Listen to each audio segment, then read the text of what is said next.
vanhu voshamisika voona kuti yesterday aiwa just a day after the leader wenyika yezimbabwe masunda mnangagwa Coca-Cola aiwa parliament yese on Spriggan Farm voona the vice president Constantino Chiwenga aiwa vari kuhwedza in the Marondera community aiwa variko aiwa pa the burial yaComrade Thomas Chingwaru. Sanibabina mashoko ataona kuti aiwa kuskipa kana kusinaba kwakaitiwa aiwa naVP kureka kuenda aiwa to the Spriggan Farm zvinatsokusinyirana kuti vakomana these guys they are not in good books. Sanibabina mashoko amudanyogwa panapa anokuwa subscribe like watongobeelekwa ine public address vaindwa nekungwana kudanyira chiti the vice president of the republic of Zimbabwe General Secretary Dr. C.G.D.N.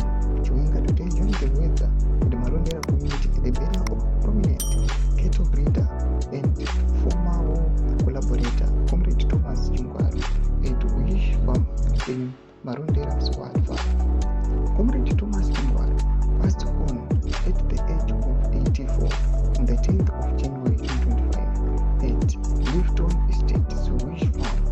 He is survived by his wife Mrs. Irene Chingwaru, several children and grandchildren.